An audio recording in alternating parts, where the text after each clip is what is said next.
Readers literatur dimanapun kalian berada, selamat datang di YouTube channel Literatur Perkantas Jatim. Nah, minggu kemarin kita sudah sama-sama menyaksikan review buku Liturgy of the Ordinary bersama Cevio. Kali ini kita akan sama-sama Q&A dengan Cevio juga mengenai pertanyaan-pertanyaan yang mana kami telah kumpulkan dan kami telah rekap dari YouTube dan juga IG kami. Untuk itu langsung saja check it out. Hai Ce, gimana kabarnya Ce? Gimana Ce perasaannya setelah mereview buku ini Ce?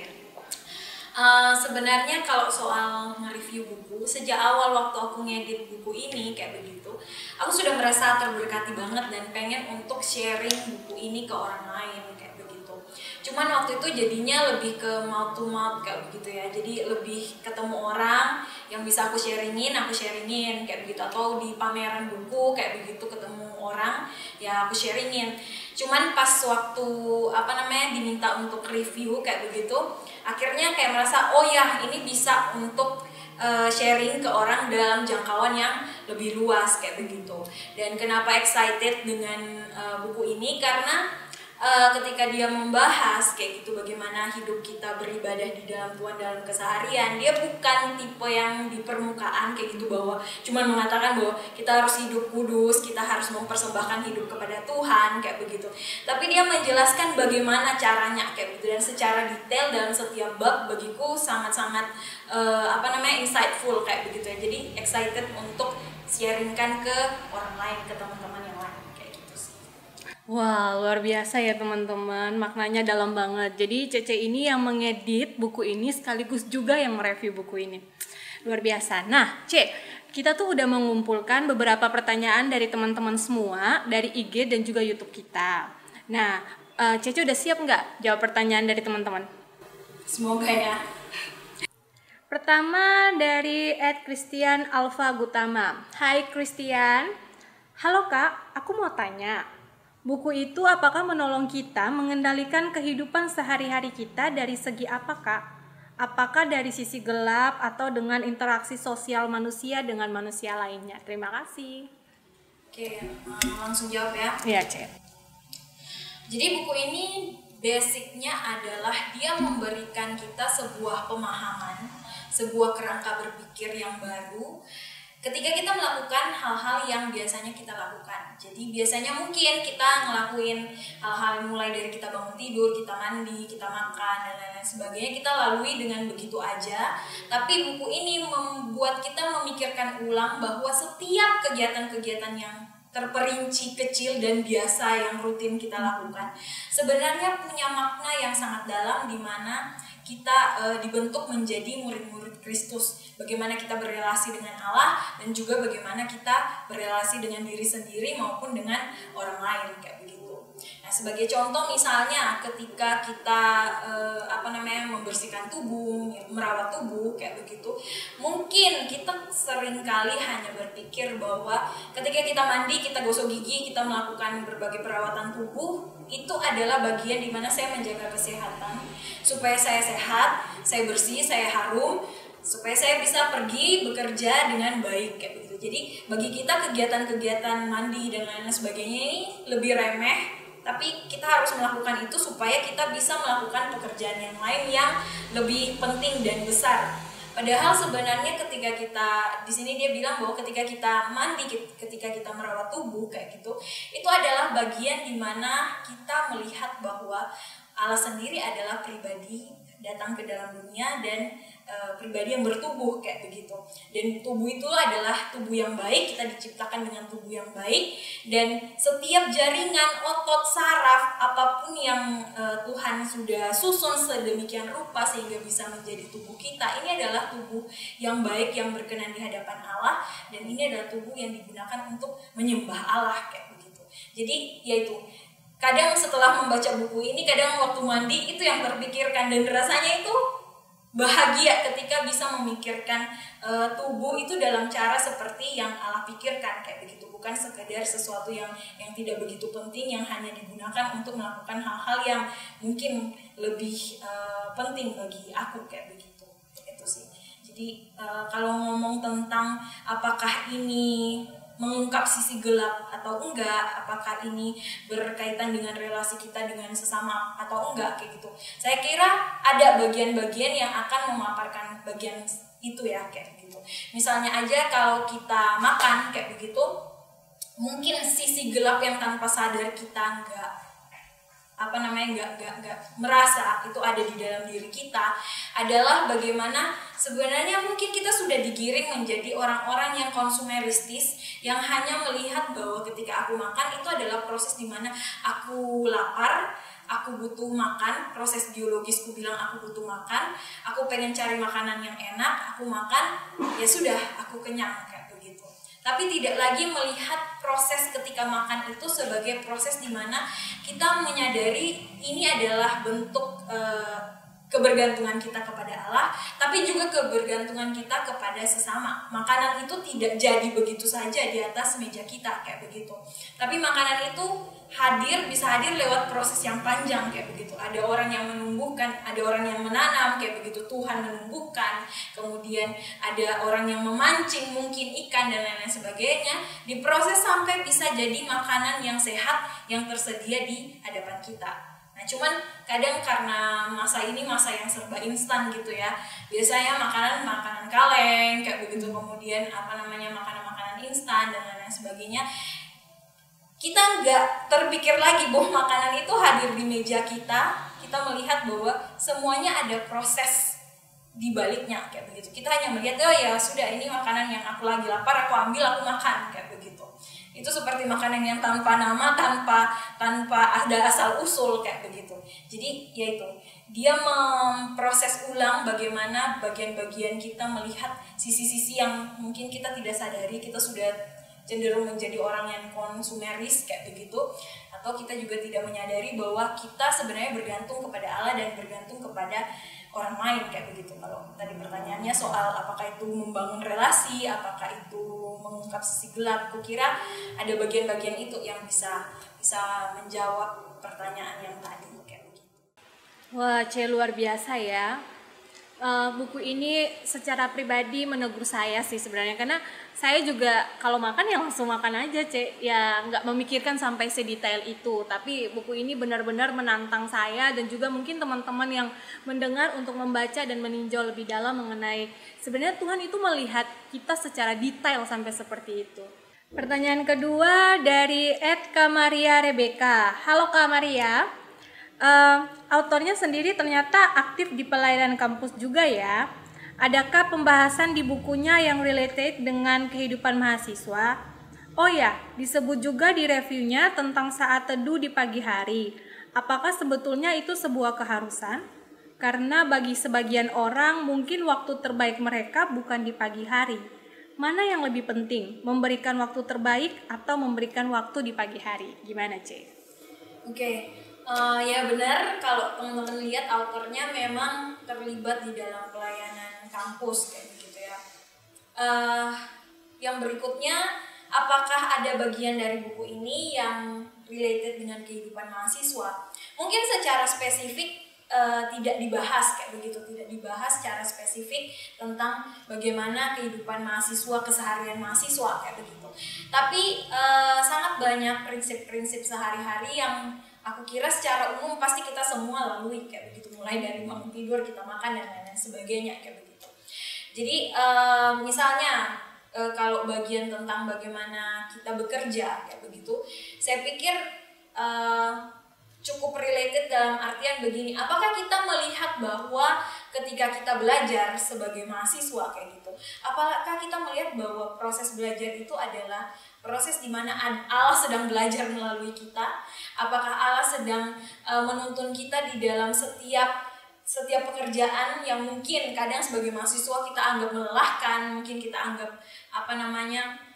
ya seala kadarnya lah supaya bisa selesai kayak begitu, dapat nilai apa segala macam kayak gitu. Tapi di sini melihat kembali bagaimana Allah menempatkan kita di dalam setiap pekerjaan kita kayak begitu, dan pekerjaan itu bukan pekerjaan yang selalu wow kayak begitu, tapi pekerjaan yang sehari-hari, yang sederhana, yang sangat simpel, dan bagaimana kita melihat Allah ada di dalam setiap bagian-bagian itu, termasuk di dalamnya ketika kita berkuliah, ketika kita belajar kayak gitu. Nah, yang berikutnya tentang masalah saat teduh di pagi hari kayak gitu ya. Kemarin saya mengatakan, aku mengatakan bahwa ketika kita bangun dan kemudian hal yang pertama kita lakukan adalah mengecek HP, mungkin media sosial dan lain-lain sebagainya, bukannya kita membangun relasi dengan Tuhan, maka sebenarnya kita sedang digiring untuk menjadi orang-orang yang pengen dipuaskan, pengen menjadi konsumen atas berbagai hiburan-hiburan yang ditawarkan dunia ini, bukannya menjadi penyembah-penyembah Allah di pagi hari kayak begitu. Nah, kalau mau berbicara tentang bagaimana menyembah Allah di pagi hari kayak begitu, ini berbicara tentang bagaimana sikap hati kita, kerinduan kita begitu bangun, apakah kita merasa dan mensyukuri bahwa oh, hari ini aku hidup lagi dan aku ditempatkan di dalam satu hari lagi yang dijadikan Tuhan untuk aku kayak begitu.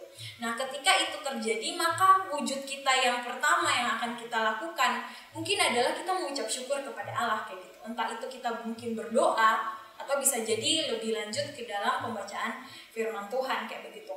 Nah, bisa jadi memang ada orang-orang yang punya kecenderungan waktu yang lebih maksimalnya itu bukan di pagi hari tapi di hari yang di malam hari gitu. Atau mungkin petang kayak begitu ya.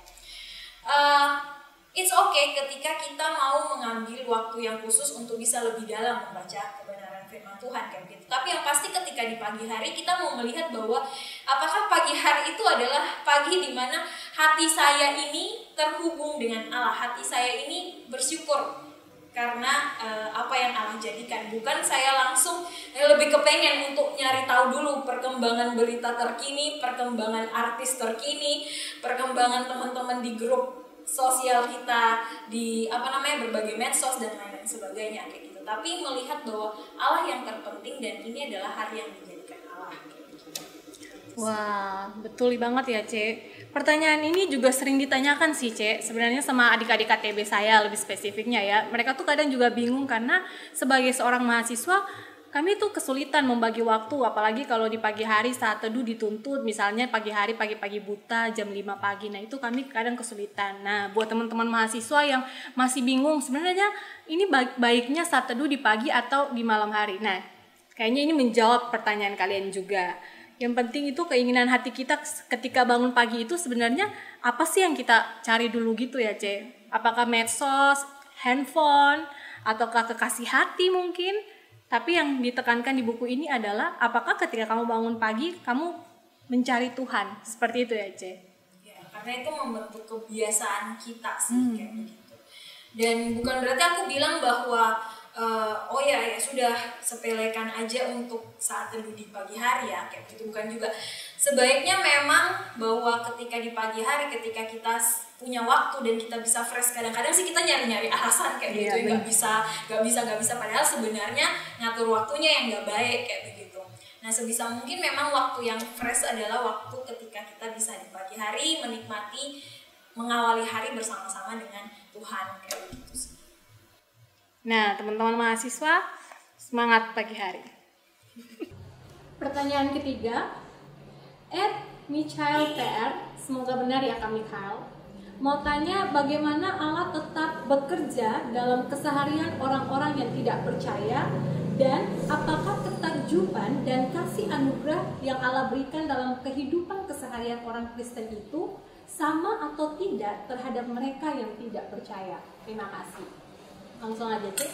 Oke, kalau berbicara tentang bagaimana kita dengan orang yang tidak percaya, bagaimana Tuhan bekerja di dalam kehidupan mereka, menurut saya ada yang namanya anugerah umum Allah kayak begitu ya, sehingga memungkinkan orang yang tidak percaya pun bisa tetap hidup dan menikmati berbagai hal kayak begitu. Mereka juga melakukan aktivitas-aktivitas yang kurang lebih di permukaan terlihat sama seperti kita kayak gitu, mulai dari kita bangun tidur, kita makan, berolahraga, beraktivitas, pergi ke tempat kerja dan lain-lain sebagainya kayak begitu. Nah, tapi ada perbedaan yang menurut saya cukup mendasar kayak begitu di dalam bagaimana kita yang tadi bahasanya itu takjub kayak gitu ya, takjub dengan apa yang Allah lakukan ketika kita menjalani kehidupan sehari-hari. Ada perbedaan yang menurut saya signifikan antara kita dengan orang yang tidak percaya. Nah, perbedaannya di mana? Kalau di review yang sebelumnya sempat saya mengungkit tentang alasan kenapa kita perlu melihat kehidupan sehari-hari kita sebagai kehidupan yang sebagai ibadah di hadapan Allah, karena penebusan dari Kristus kayak begitu. Apa yang sudah Kristus lakukan ketika dia menebus kita, itu bukan dilakukan dengan cara yang abstrak dalam entah satu dimensi waktu yang lain kayak begitu, tapi ketika Allah menebus kita, dia benar-benar menebus kita di dalam keseharian kita. Dia tahu hari itu kita akan bangun, kita akan melakukan apa, kita akan punya relasi seperti apa, mungkin kita akan bertengkar dan lain-lain sebagainya. Dia melihat semua itu dan dia menebus kita tepat di mana di hari setiap harinya kita bangun dan kita beraktivitas kayak begitu.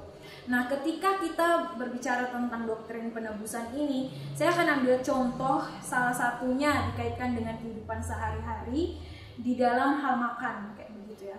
Nah, di dalam hal makan, kalau yang tadi di pertanyaan sebelumnya kita sudah bicara bahwa bisa jadi ketika kita makan kita cenderung bersikap seperti sekedar seorang konsumen kayak begitu. Bahwa ketika saya lapar, saya butuh makan dan saya makan kayak begitu. Dan bisa jadi ketika saya bersikap sebagai sekedar seorang konsumen, saya akan memperlakukan orang lain yang menyediakan makanan itu hanya sebagai pekerja-pekerja atau mungkin buruh-buruh dan lain-lain sebagainya yang memang sudah kewajibannya untuk bekerja, mereka menghasilkan produk, lalu saya membeli kayak begitu, lalu saya membeli dan saya mengkonsumsi kayak begitu.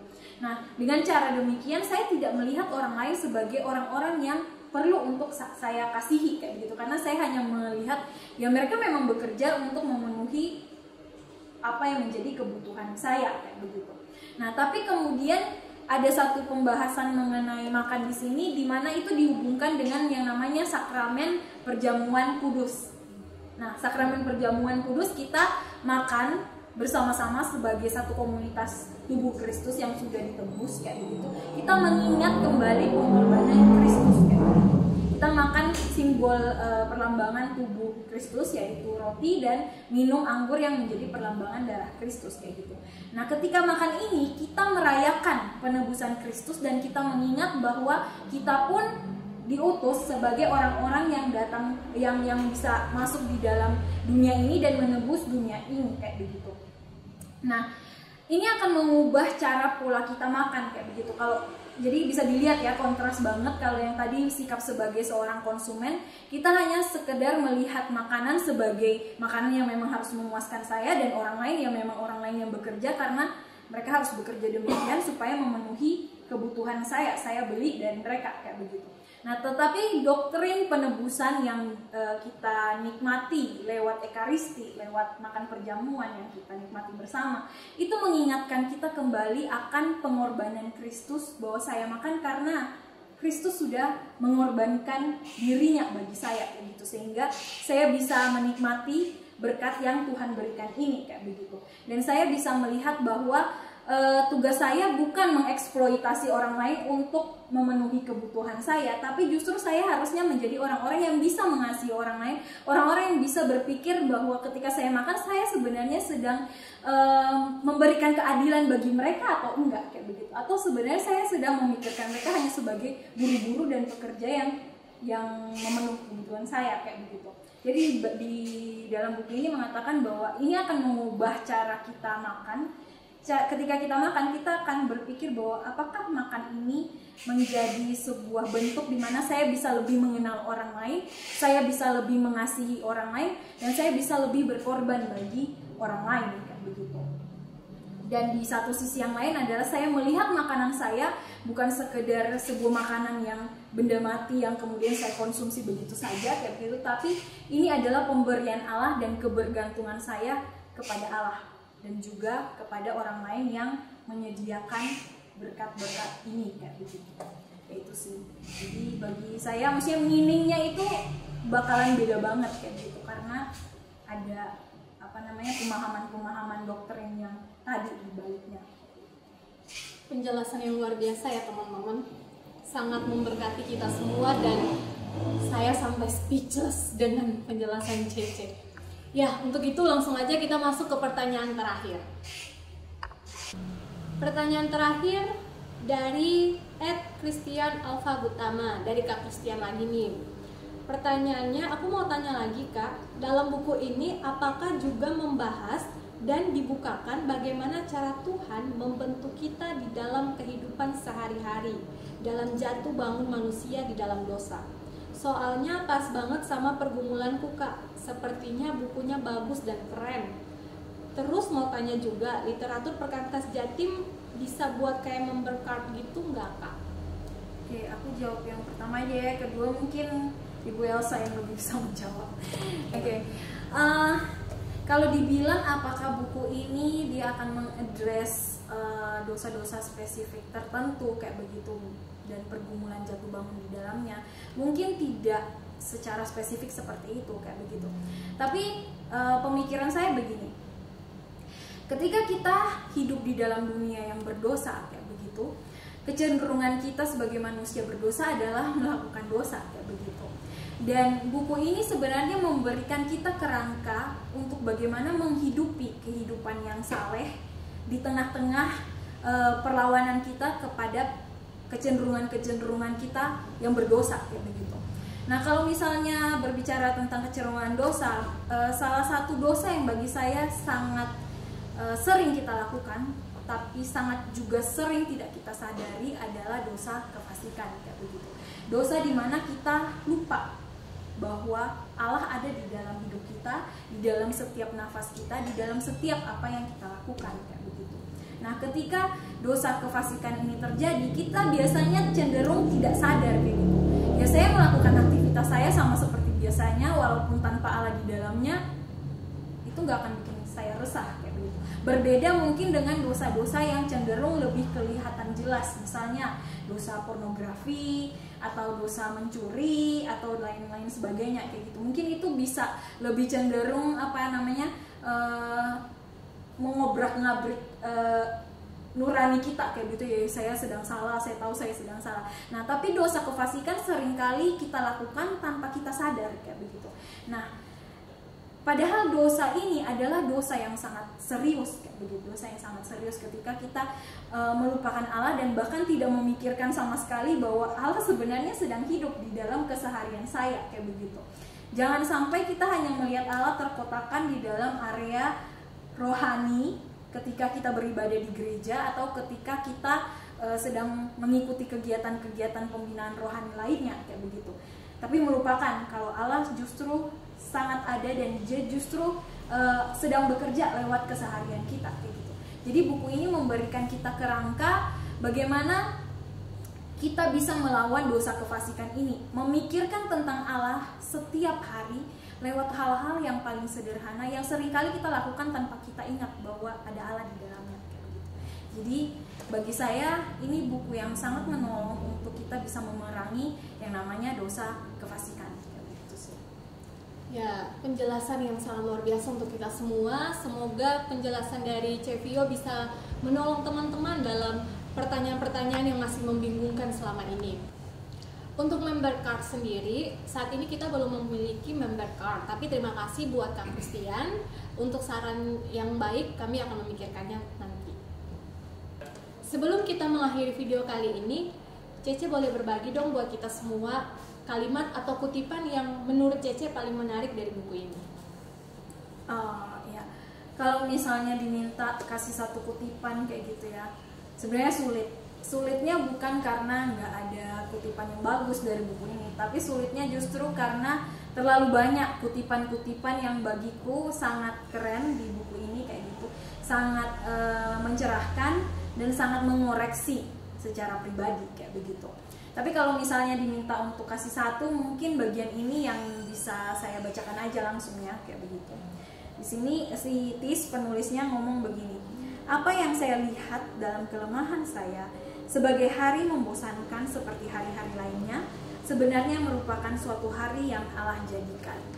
Jadi kenapa quotes ini bermakna bagi saya, karena saya cenderung orang yang suka dengan ide-ide yang gak biasa, suka dengan hal-hal yang rasanya hidup itu pengen ada kembang api setiap hari kayak begitu, dan hal-hal yang rutin, hal-hal yang sehari-hari biasanya tidak menarik perhatian, sangat mudah untuk bosan kayak begitu. Nah, tapi di dalam buku ini diingatkan bahwa ada satu bagian cerita, nanti kalau teman-teman baca, ada diingatkan bahwa ketika kita mengatakan hidup ini membosankan, pekerjaan kita membosankan mungkin kayak begitu, sebenarnya yang membosankan adalah kita kayak begitu. Kita nggak bisa melihat hal-hal yang luar biasa di tempat-tempat yang memang sepatutnya dia ada, yaitu di dalam keseharian yang paling sehari-hari. Bukan karena keseharian itu membosankan, tapi kita yang tidak mampu melihat Allah yang begitu luar biasa di dalam keseharian-keseharian itu kayak begitu. Karena itu bagi saya buku ini layak sekali untuk teman-teman baca kayak begitu, karena teman-teman akan menemukan hari yang mungkin awalnya teman-teman rasa membosankan akan menjadi hari-hari yang penuh makna perjalanan bersama dengan Allah. Itu sih. Terima kasih Cevio untuk penjelasannya. Semoga penjelasan ini menjawab pertanyaan teman-teman semua. Terima kasih telah menonton YouTube channel kami. Jangan lupa like, komen, dan juga subscribe YouTube channel kami sehingga kalian bisa tahu informasi terbaru mengenai kami. Tetap stay di YouTube channel kami. Salam baca, Tuhan berkati.